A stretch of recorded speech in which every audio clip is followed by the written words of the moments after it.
Hi everyone, welcome to my channel. ತಮ್ಮೆಲ್ಲರಿಗೂ ನಮ್ಮ ಚಾನಲ್ಗೆ ಸ್ವಾಗತವನ್ನು ಕೋರುತ್ತಾ ಇವತ್ತಿನ ವಿಡಿಯೋದಲ್ಲಿ ವಿವಿಧ ಮೊರಾರ್ಜಿ ದೇಸಾಯಿ ವಸತಿ ಶಾಲೆಗಳು, ಆದರ್ಶ ವಿದ್ಯಾಲಯ ಕಿತ್ತೂರು ಹಾಗೂ ಅಲ್ಪಸಂಖ್ಯಾತ ಮೊರಾರ್ಜಿ ವಸತಿ ಶಾಲೆಗಳ ಇಲ್ಲಿ ಪ್ರವೇಶ ಪರೀಕ್ಷೆಗೆ ಸಂಬಂಧಪಟ್ಟ ಹಾಗೆ ಇಂಗ್ಲೀಷ್ ವಿಷಯದ ಮೇಲೆ ಇಲ್ಲಿ ಸಾಕಷ್ಟು ವಿದ್ಯಾರ್ಥಿಗಳು ನಾವು ನೋಡ್ತಾ ಇದ್ದೀವಿ.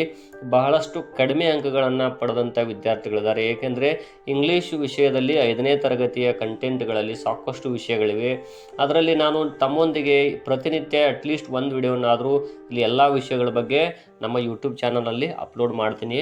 ಹಾಗೂ ಇವತ್ತಿನ ವಿಡಿಯೋದಲ್ಲಿ ಆರ್ಟಿಕಲ್ಸ್ಗಳ ಬಗ್ಗೆ ತಮ್ಮೊಂದಿಗೆ ವಿವರಣೆಯನ್ನು ನೀಡ್ತಾ ಇದ್ದೀನಿ. ಇಲ್ಲಿ ಆರ್ಟಿಕಲ್ಸ್ಗಳ ಮೇಲೆ ಇಲ್ಲಿ ವಿವಿಧ ಮೊರಾರ್ಜಿ ಪರೀಕ್ಷೆಗಳಲ್ಲಿ ಸಾಕಷ್ಟು ಪ್ರಶ್ನೆಗಳನ್ನು ಕೇಳಿರ್ತಾರೆ ಹಾಗೂ ಬಹಳಷ್ಟು ವಿದ್ಯಾರ್ಥಿಗಳು ಈ ಆರ್ಟಿಕಲ್ಸ್ಗಳ ಮೇಲಿನ ಪ್ರಶ್ನೆಗಳಿಗೆ ಬಹಳಷ್ಟು ತಪ್ಪು ಉತ್ತರಗಳನ್ನು ಹಾಕಿರೋದು ನಾವೆಲ್ಲ ನೋಡಿರ್ತೀವಿ. ಹಾಗಾಗಿ ಆರ್ಟಿಕಲ್ಸ್ಗಳ ಅಂದರೆ ಏನು, ಅವುಗಳ ಉದಾಹರಣೆಗಳೇನು ಮತ್ತು ವಿವಿಧ ಪರೀಕ್ಷೆಗಳಲ್ಲಿ ಕೇಳಿದಂತಹ ಪ್ರಶ್ನೆಗಳು ಹೇಗಿವೆ ಎನ್ನುವುದನ್ನು ನಾನು ಇವತ್ತಿನ ವಿಡಿಯೋದಲ್ಲಿ ತಮ್ಮೊಂದಿಗೆ ಶೇರ್ ಮಾಡ್ಕೊಳ್ತಾ ಇದ್ದೀನಿ. ಹೀಗೆ ಮತ್ತು ತಾವು ಕೂಡ ನಮ್ಮ ಚಾನಲನ್ನು ಇಲ್ಲಿ ಮೊದಲ ಬಾರಿಗೆ ನೋಡ್ತಾ ಇದ್ದಿದ್ದೀರಿ ಅಂದರೆ ಹಾಗೂ ಇಲ್ಲಿವರೆಗೂ ನಮ್ಮ ಚಾನಲ್ ಸಬ್ಸ್ಕ್ರೈಬ್ ಯಾರಾಗಿಲ್ಲ ತಾವೆಲ್ಲರೂ ಕೂಡ ಸಬ್ಸ್ಕ್ರೈಬ್ ಆಗಿ. ಇದು ನಮಗೆ ಹೊಸ ಹೊಸ ಉಪಯುಕ್ತವಾದ ಶೈಕ್ಷಣಿಕ ವಿಡಿಯೋಗಳನ್ನು ಮಾಡಲಿಕ್ಕೆ ನಮಗೆ ಇನ್ಸ್ಪಿರೇಷನ್ ನೀಡುತ್ತದೆ ಅಂತ ಹೇಳ್ತಾ okay, let's begin the video. ಆರ್ಟಿಕಲ್ಸ್ಗಳು, ಇವುಗಳಿಗೆ ಕನ್ನಡದಲ್ಲಿ ಉಪಪದಗಳು ಅಂತ ಕರೀತಾರೆ. ಈ ಆರ್ಟಿಕಲ್ಸ್ಗಳು ಪ್ರತಿಯೊಂದು ವಾಕ್ಯಗಳಲ್ಲಿ ಇದ್ದೇ ಇರುತ್ತವೆ. ಆರ್ಟಿಕಲ್ಸ್ಗಳಲ್ಲಿ 2 ವಿಧಗಳಿವೆ, ಇನ್ಡೆಫಿನೈಟ್ ಆರ್ಟಿಕಲ್ಸ್ ಹಾಗೂ ಡೆಫಿನೈಟ್ ಆರ್ಟಿಕಲ್ಸ್. ಇಲ್ಲಿ ಇನ್ಡೆಫಿನೈಟ್ ಆರ್ಟಿಕಲ್ಸ್ಗಳಲ್ಲಿ ಅಂದರೆ ಅನಿಶ್ಚಿತ ಉಪಪದಗಳು ಅಂತ ಕರಿತೀವಿ. ಇನ್ಡೆಫಿನೈಟ್ ಆರ್ಟಿಕಲ್ಸ್ಗಳಿಗೆ ಇಲ್ಲಿ ಎ ಮತ್ತು ಯಾನ್ ಎನ್ನುವಂಥ ಇನ್ಡೆಫಿನೈಟ್ ಆರ್ಟಿಕಲ್ಸ್ಗಳಿವೆ.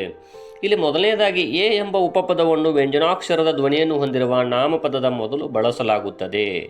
A is used before consonant sound A noun ಅಂತ ಅರ್ಥ ಆಗುತ್ತೆ. ಅಂದರೆ ಇಲ್ಲಿ ವ್ಯಂಜನಾಕ್ಷರದ ಧ್ವನಿಯನ್ನು ಅಥವಾ ವ್ಯಂಜನಗಳ ಇರುವಂತಹ ನಾಮಪದದ ಮೊದಲು ಬಳಸಲಾಗುತ್ತದೆ. ಇಲ್ಲಿ ಯಾವುದೇ ನಾಮಪದದ ಮೊದಲ ಅಕ್ಷರ ವ್ಯಂಜನ ಆಗಿರಬೇಕು, ಅದು ನಾಮಪದ ಆಗಿರಬೇಕು. ಇಲ್ಲಿ ನಿಮಗೆ ಗೊತ್ತಿರುವ ಹಾಗೆ ಇಂಗ್ಲೀಷ್ನಲ್ಲಿ 26 ಅಕ್ಷರಗಳಿದ್ದು ಅದರಲ್ಲಿ 21 ಅಕ್ಷರಗಳು ವ್ಯಂಜನಗಳು, 5 ಅಕ್ಷರಗಳು ಸ್ವರಗಳಿವೆ. ಈ 21 ಅಕ್ಷರಗಳ ಯಾವುದೇ ಒಂದು ಅಕ್ಷರ ನಾಮಪದ ಆಗಿರಬೇಕು ಹಾಗೂ ಅದು ವ್ಯಂಜನದ ಧ್ವನಿಯನ್ನು ಹೊಂದಿರಬೇಕು. ಹಾಗಾದರೆ ಇದಕ್ಕೆ ಕೆಲವು ಉದಾಹರಣೆಗಳನ್ನು ನೋಡುವುದಾದರೆ ಇಲ್ಲಿ ಮೊದಲನೇದಾಗಿ ಕ್ಯಾಟ್ ಅನ್ನುವಂಥ ಒಂದು ಶಬ್ದ, ಇದೊಂದು ನಾಮಪದ ಆಗಿರುತ್ತದೆ, ನೌನ್ ಆಗಿರುತ್ತದೆ. ಇದರ ಮೊದಲ ಅಕ್ಷರ ಸಿ ಇದೆಯಲ್ಲ, ಇದೊಂದು ವ್ಯಂಜನ, ಹಾಗಾಗಿ ಅದರ ಮೊದಲು ಎ ಅನ್ನು ಬಳಸಬೇಕು. ಅದೇ ರೀತಿಯಾಗಿ ಇನ್ನೊಂದು ಉದಾಹರಣೆ ಬುಕ್ ಅಂತಾಗ ಇದು ಕೂಡ ಒಂದು ನಾಮಪದ, ಬಿ ಅನ್ನುವ ಅಕ್ಷರ ಇದೊಂದು ವ್ಯಂಜನ, ಹಾಗಾಗಿ ಇದರ ಮೊದಲು ಎ ಬಳಸ್ತೀವಿ. A book, A cat. ಇನ್ನು ಕನ್ನಡದಲ್ಲಿ ಹೇಳೋದಾದರೆ ಒಂದು ಬೆಕ್ಕು, ಒಂದು ಪುಸ್ತಕ, ಈ ರೀತಿಯಾಗಿ ನಾವು ತಿಳ್ಕೊಬೇಕಾಗುತ್ತದೆ.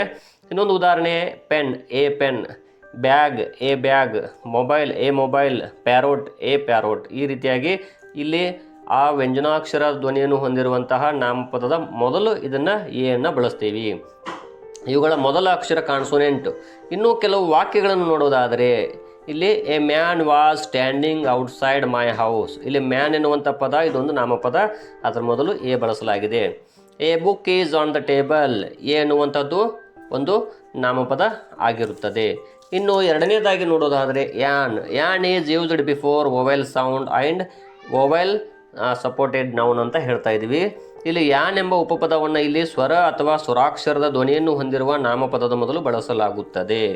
ಯಾನ್ ಎನ್ನುವಂಥ ಪದವನ್ನು ಇಲ್ಲಿ ನಿಮಗೆ ಗೊತ್ತಿರುವ ಹಾಗೆ ಸ್ವರಗಳು 5 ಇವೆ. Vowels A E I O U, ಇವುಗಳ ಹೊಂದಿರುವಂತಹ ಯಾವುದಾದ್ರೂ ಒಂದು ಅಕ್ಷರ A E I O U ಇರುವಂಥ ಯಾವುದಾದ್ರೂ ಒಂದು ಅಕ್ಷರ ಅದು ನಾಮಪದ ಆಗಿರಬೇಕು.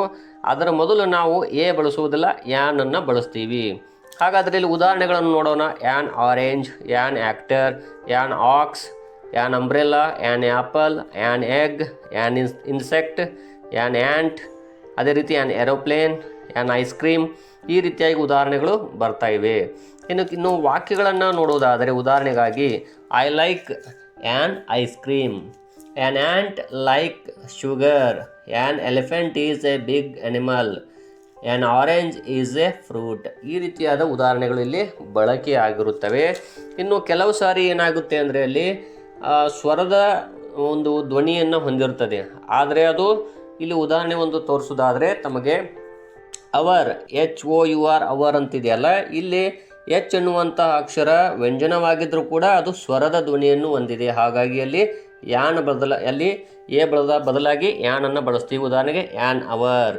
ಹಾಗಾಗಿ ಈ ರೀತಿಯಾದ ಉದಾಹರಣೆಗಳಲ್ಲಿ ಬಳಕೆ ಆಗ್ತವೆ ಅನ್ನೋದನ್ನು ತಮ್ಮೊಂದಿಗೆ ನಾನು ಇಲ್ಲಿ ಶೇರ್ ಮಾಡ್ಕೋತಾ ಇದ್ದೀನಿ.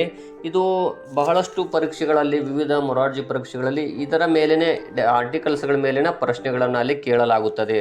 ಆದ್ದರಿಂದ ತಾವು ನೆನಪಿನಲ್ಲಿಟ್ಕೊಡ್ರಿ. ಇಲ್ಲಿ ಇನ್ನೂ ಒಂದು ಪಾರ್ಟ್ 2 ಅನ್ನು ಕೂಡ ತಮ್ಮೊಂದಿಗೆ ಹಂಚ್ಕೊಳ್ತಾ ಇದ್ದೀನಿ.